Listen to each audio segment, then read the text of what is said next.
Hi all.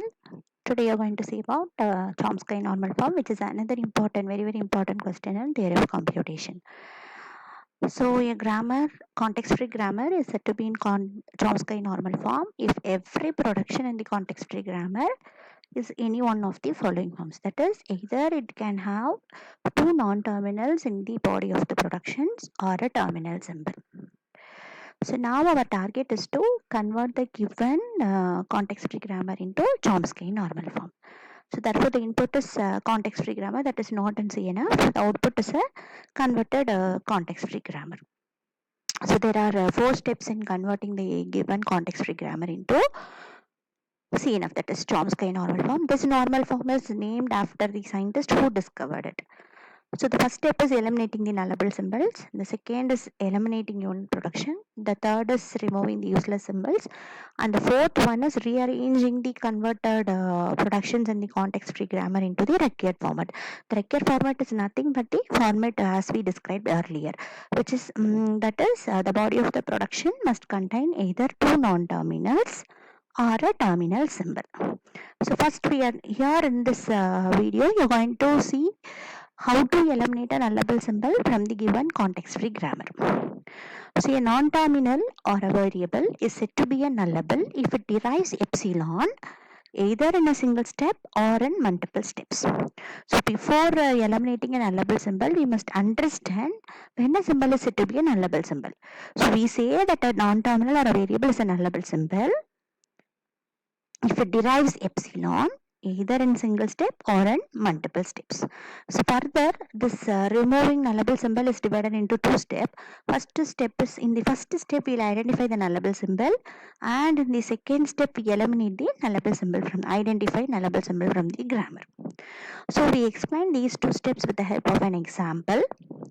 So consider this context-free grammar: S tends to AB, A tends to A capital A or epsilon, B tends to small b followed by two capital B's, then slash epsilon. So when we observe this grammar, by sure it is known that this is not in CNF. Why? Because that is S tends to AB is in CNF because it consists of two non-terminals in the right hand side of the production.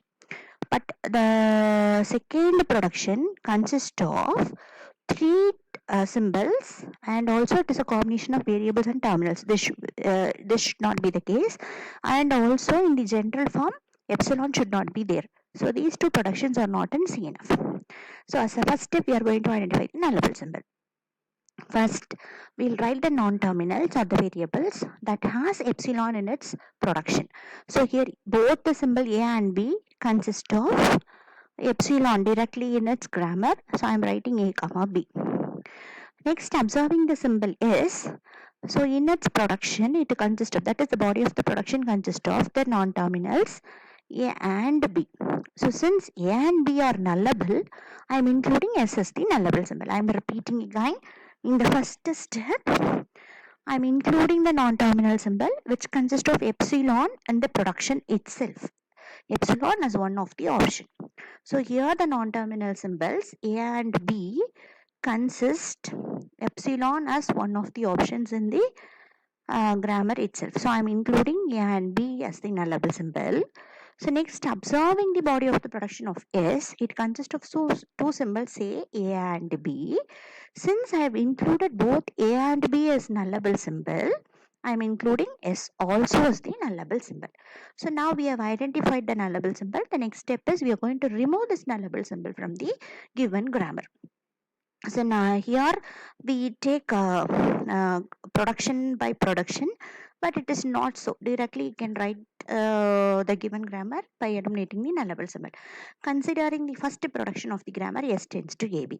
So here you have to consider only the body of the production. Need not worry about the head of the production, because head of the production in context-free grammar consists only of a non-terminal symbols. So here A and B both are nullable symbols. So first you are including AB as such, then you are substituting B as epsilon and writing A, and in the next option you are substituting A as epsilon and writing B. You should not substitute both A and B with epsilon, because again you will be getting an epsilon which is not the correct one, as our target here is to eliminate the epsilon symbol. I am repeating again. Eliminating the nullable symbol, you have to observe, you have to take only the symbols present in the body of the production. So when we observe the body of the production here, it consists of two non-terminal symbols, A and B, which are both nullable. So here I'm copying the first option as that first as such, that is AB as such. Next, substituting epsilon for B and writing the remaining part, which the remaining part here is nothing but A. Similarly, substituting epsilon for A and writing the remaining part, which is nothing but B. So thus we have eliminated nullable symbol from the first production. Considering the second production, here epsilon has to be removed directly, and for the remaining option it consists of combinations of terminals and variables. One important thing that we want to remember is at any time the terminal symbols will not be an epsilon symbols, right? Because it derives nothing. Here the nullable symbols are capital A and capital A, so you have to remove this.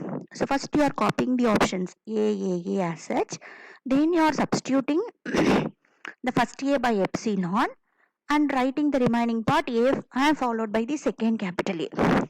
Similarly, substituting the second A by epsilon and writing the remaining part, which is nothing but small a capital A, and substituting both capital A's, we get small a here. So we don't substitute epsilon for both these symbols. Why? Because when I substitute epsilon for these two symbols, I'll be getting an epsilon as the option, which should not be the case. So this is similarly eliminating epsilon production from this. Thus consolidating all these three, I've written here. So instead of having two options of the same value, this can be rewritten with same.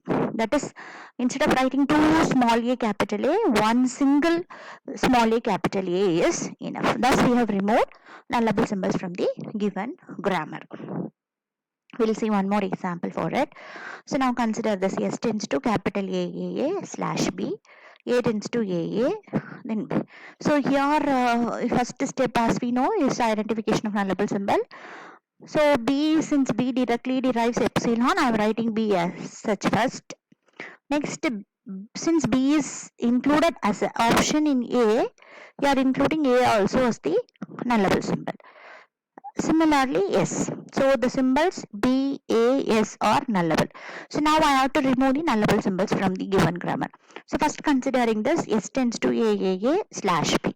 So here in the first option it consists of triple A, where all the three A's are nullable. So first writing all the three A's, then substituting any one and writing as 2A, substituting any 2A's by epsilon and writing a single A. See here I don't go for the option because when I replace B by epsilon, I will be getting an epsilon symbol, which should not be done. So this is the resulting production by removing epsilon symbol from it. Similarly, considering the second production, A tends to small a capital A slash B. So here in the first option, the nullable symbol is only capital A. So removing, first you are how to copy it as such as A, then substituting epsilon for the nullable symbol, that is here A with epsilon, so you'll get small a. And for B, we don't go for the option. And for the third production, B tends to epsilon, I need not go for the option because the only expansion it has is epsilon. So we will remove it as such from the given grammar. So that's it. So thus we have converted or removed the nullable symbols from the grammar.